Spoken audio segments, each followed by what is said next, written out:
जैसे आप सबको मालूम है, पिछले 4 महीनों में हम भारत जोड़ो यात्रा कन्याकुमारी से लेकर कश्मीर तक हम पैदल चले।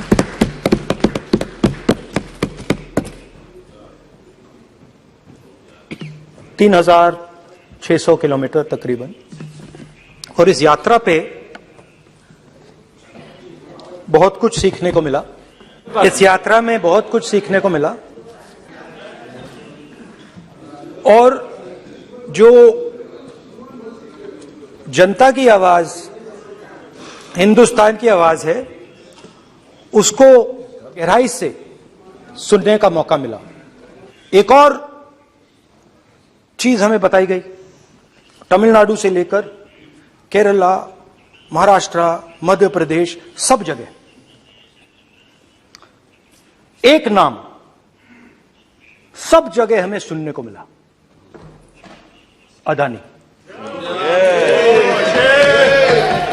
यह नाम पूरे हिंदुस्तान में, केरल में, तमिलनाडु में, महाराष्ट्र, कर्नाटका, हिमाचल, कश्मीर, सब जगह अदानी अदानी अदानी अदानी अदानी।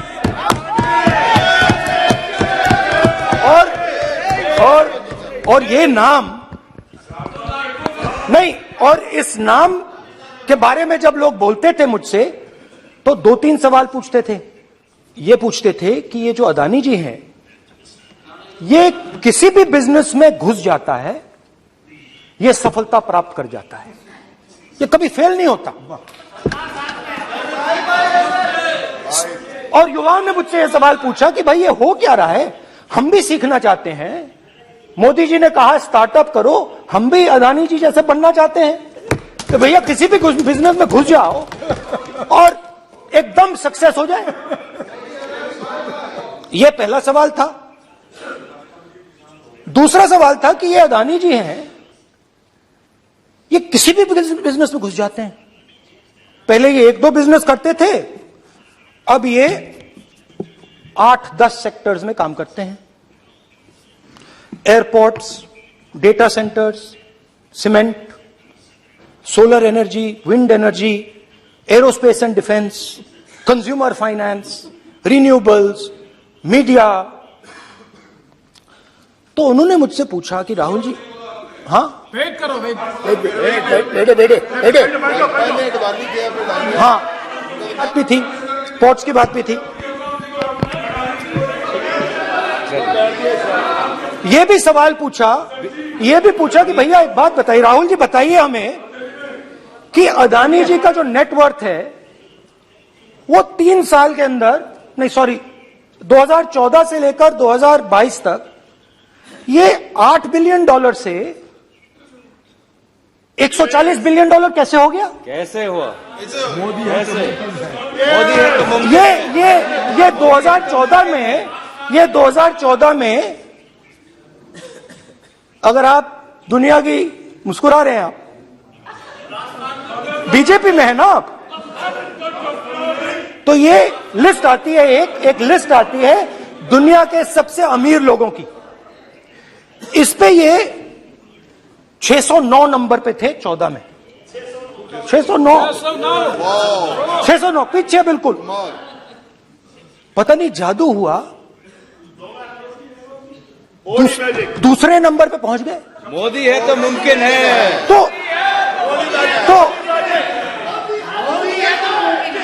तो मुझसे पूछा यार, बहुत सारे लोगों ने पूछा कि भैया राहुल जी बताइए,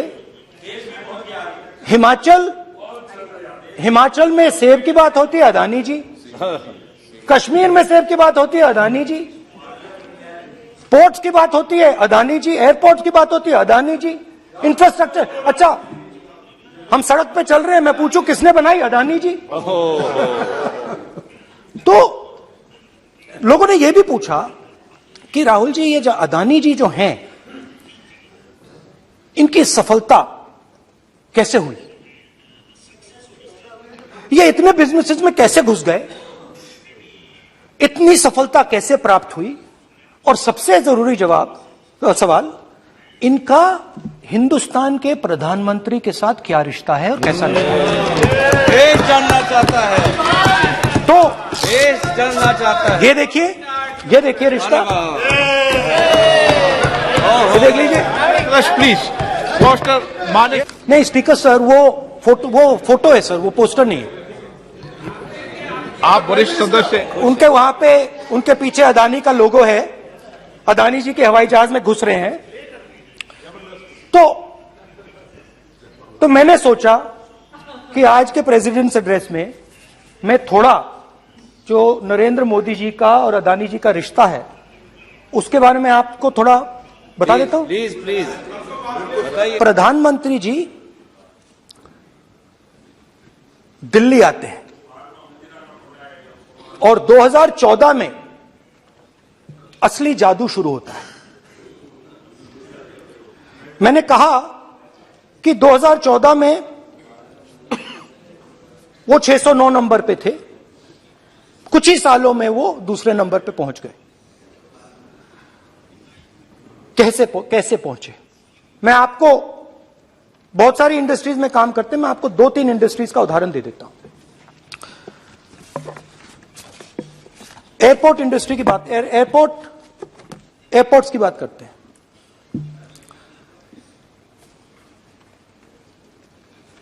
कुछ साल पहले सरकार ने हिंदुस्तान के एयरपोर्ट्स को डेवलप करने के लिए दिया।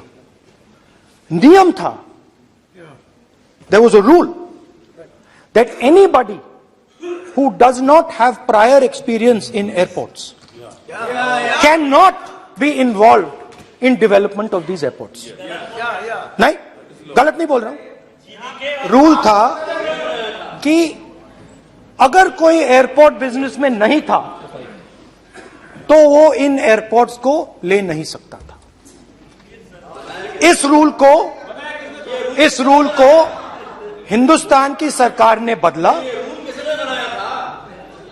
किसी ने भी बनाया हो रूल था, किसी ने भी बनाया हो रूल था। रूल बनाया किसने बात नहीं है, रूल बदला किसने बात है। रूल बदला गया। उस समय मीडिया में इसके बारे में चर्चा हुई थी। रूल बदला गया और अदानी जी को 6 एयरपोर्ट्स दिए गए। उसके बाद एजेंसीज को सीबीआई, ईडी का प्रयोग कर जीवीके पर दबाव डालकर हिंदुस्तान की सरकार ने उस एयरपोर्ट को अदानी जी के हाथों में कर दिया। रिजल्ट क्या आया? रिजल्ट आया कि एयरपोर्ट्स में आज अदानी जी 24% हिंदुस्तान की एयर ट्रैफिक को अपने एयरपोर्ट से निकालते हैं और 31% एयर फ्रेट उनके एयरपोर्ट्स में से निकलता है। अब यह काम हिंदुस्तान की सरकार और हिंदुस्तान के प्रधानमंत्री जी ने फैसिलिटेट किया। तो बताइए, बोलिए वित्त मंत्री। और वो सर तर्क रखना पड़ेगा। अगर एलिगेशन लगा रहे हैं तो आपको पूरा डॉक्यूमेंट प्रूफ के साथ आपको रखना पड़ेगा। दे देंगे। आप ऐसे बातें नहीं दे देंगे और ये गंभीरता को समझिए। ये डॉक्यूमेंट्री प्रूफ दे देंगे। अब आपने, जो पिछले स्पीकर थे उन्होंने फॉरेन पॉलिसी की बात की, हम भी फॉरेन पॉलिसी की बात करते हैं। चलिए डिफेंस से शुरू करते हैं। बहुत ऑप्शंस है, आप बताइए कहां से शुरू करें। बिजली, डिफेंस, कोयला, बहुत ऑप्शंस है। Defence, let us start with defence. अब डिफेंस में अदानी जी का कोई एक्सपीरियंस नहीं था, जीरो एक्सपीरियंस। कल मैंने प्रधानमंत्री को एचएएल में देखा। प्रधानमंत्री जी ने कहा कि गलत आरोप लगाया, मगर रियलिटी तो यह है कि एचएएल का जो कॉन्ट्रैक्ट था 126 हवाई जहाजों का वो अनिल अंबानी को चला गया और अनिल अंबानी बैंकरप्ट हो गया। वहां भी फैसिलिटेशन था। अब देखिए, और ये जो फ्यूचर एंटरप्रेन्योर्स हैं, जो बिजनेस स्कूल हैं, हार्वर्ड यूनिवर्सिटी जैसे स्कूल हैं, इनको इसका केस स्टडी, इसकी केस स्टडी बनानी चाहिए, शायद बने। How to use government power to build individual businesses, case study.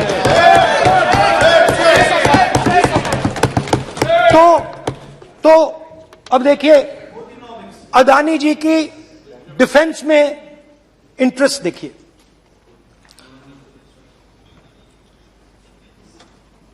Elbit company के साथ हिंदुस्तान में अदानी जी ड्रोन्स बनाते हैं।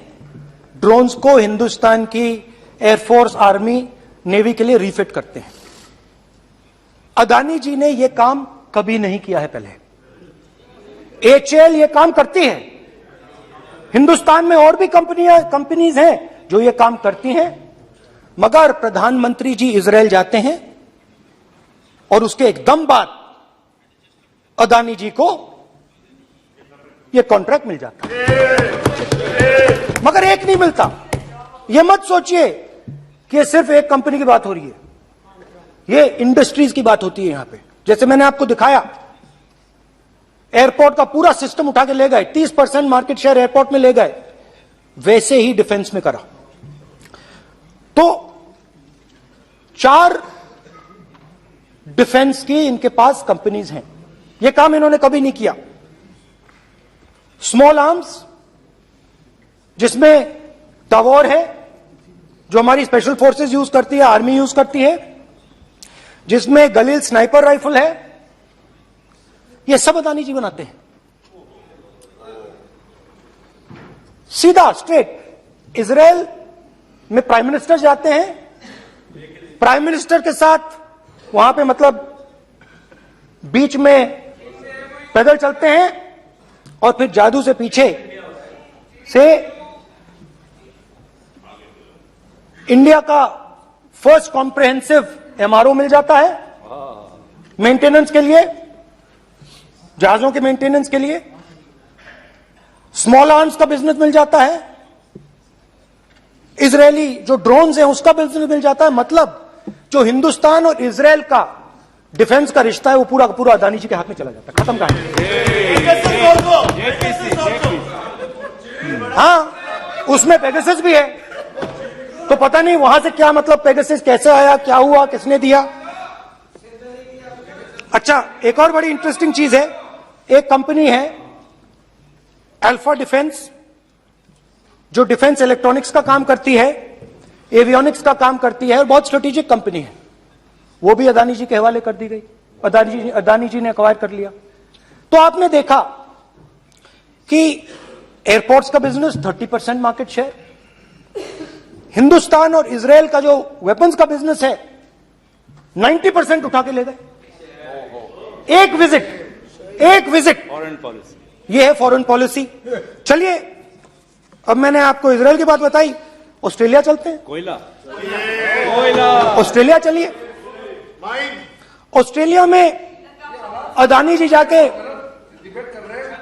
प्रधानमंत्री जी ऑस्ट्रेलिया जाते हैं और जादू से State Bank of India $1 billion loan Adani ji को ऑफर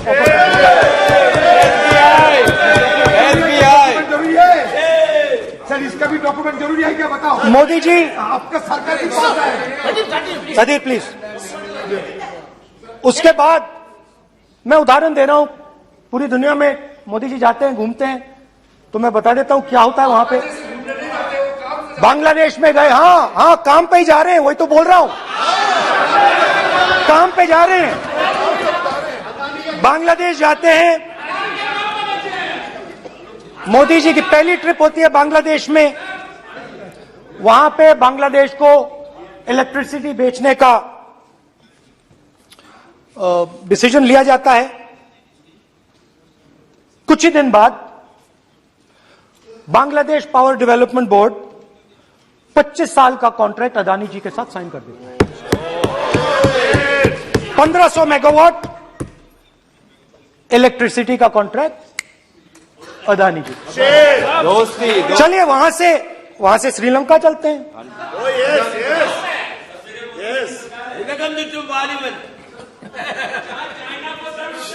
जून 2022 में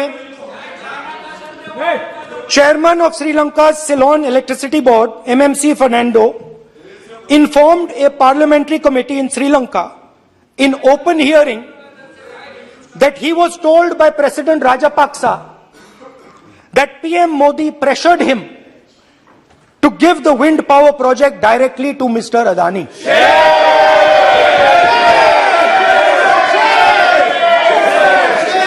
मतलब श्रीलंका इलेक्ट्रिसिटी बोर्ड के चेयरमैन कहते हैं कि उन्होंने राजापाक्सा जी ने कहा कि हिंदुस्तान के प्रधानमंत्री ने उनको कहा है कि ये विंड पावर का प्रोजेक्ट है, ये अदानी जी को देना है। तो ये रही आपकी फॉरेन पॉलिसी। ये हिंदुस्तान की फॉरेन पॉलिसी नहीं है, ये अदानी जी की फॉरेन पॉलिसी है, उनके बिजनेसेस बनाने की फॉरेन पॉलिसी है। अब यात्रा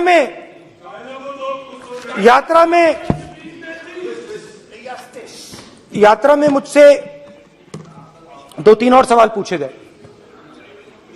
यात्रा में लोगों ने मुझसे पूछा, राहुल जी ये जो LIC कंपनी है इसका पैसा अदानी जी की मदद करने के लिए क्यों डाला जा रहा है? उन्होंने यह भी पूछा कि अदानी जी के जो शेयर्स हैं बड़े वोलेटाइल हैं, उसमें LIC का पैसा क्यों डाला जा रहा है? तो मेरा कहना है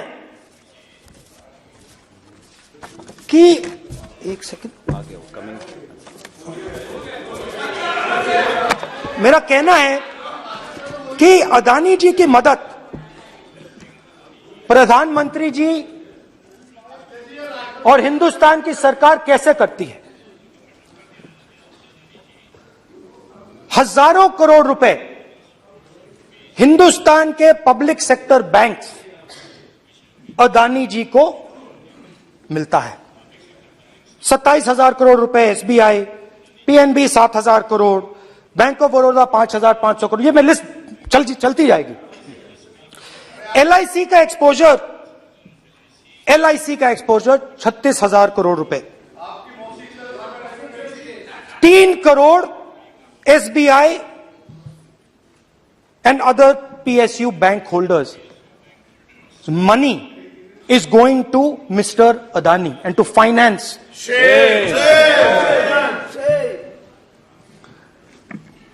Now, of course, there is another question. तो मदद कैसे हो रही है?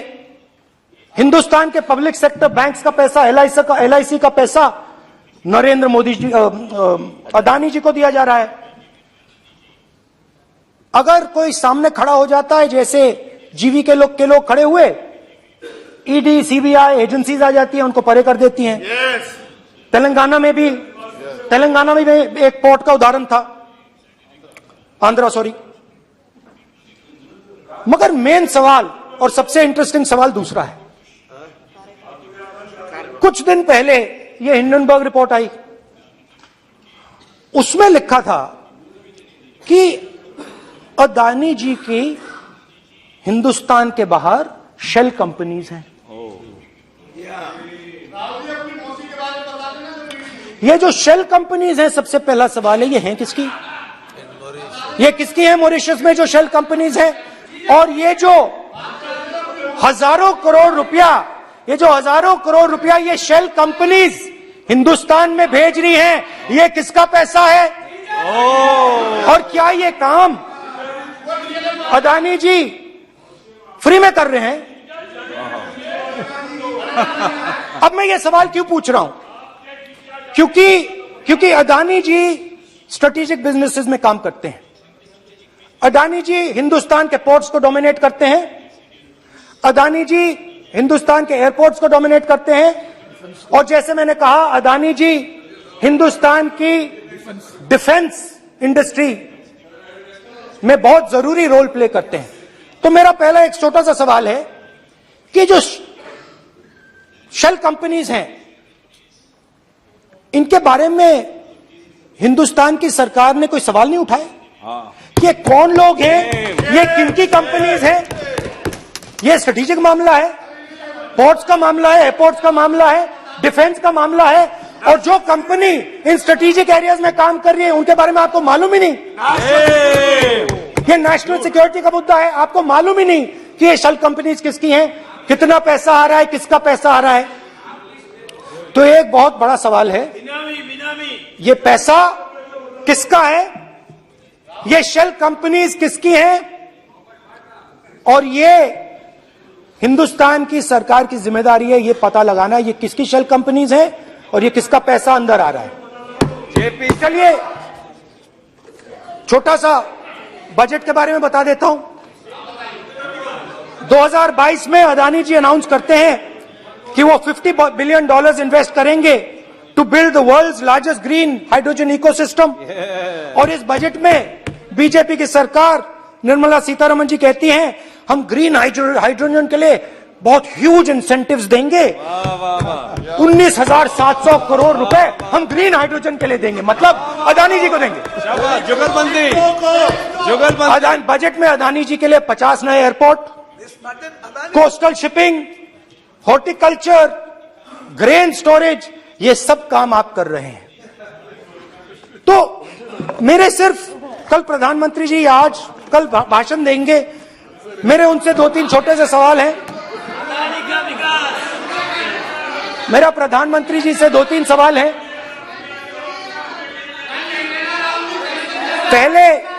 पहले अदानी जी के हवाई जहाज में मोदी जी जाते थे, अब मोदी जी के हवाई जहाज में अदानी जी जाते हैं। पहले लोकल मामला था, फिर नेशनल मामला हो गया, उसके बाद इंटरनेशनल मामला हो गया।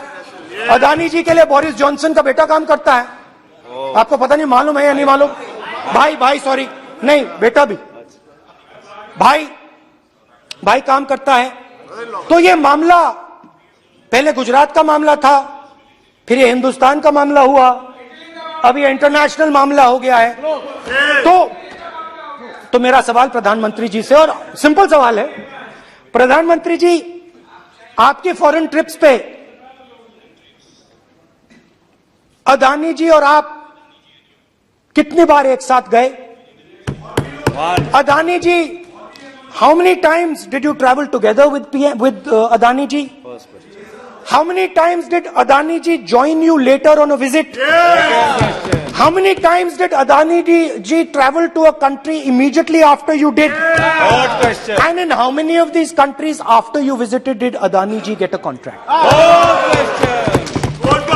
Also an important question, जरूरी सवाल, अदानी जी ने बीजेपी को पिछले 20 साल में कितने पैसे दिए हैं?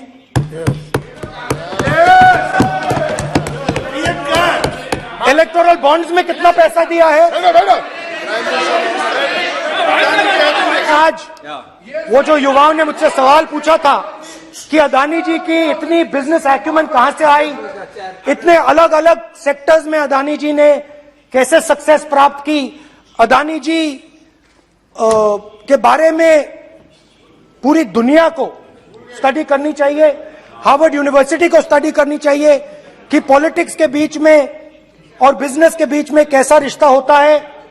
India is a case study and prime minister Narendra Modi should be given a gold medal in this. Now बहुत अच्छी तरह बीजेपी के जो पिछले स्पीकर थे उन्होंने मेरे भाषण को इंकैप्सुलेट किया मेरे लिए बहुत अच्छी तरह। आपने जो मैं सोच रहा था आपने उससे और भी अच्छी तरीके से बोल दिया। Coming together is a beginning. Keeping together is progress. Working together is success. Adani ji and Narendra Modi ji, thank you.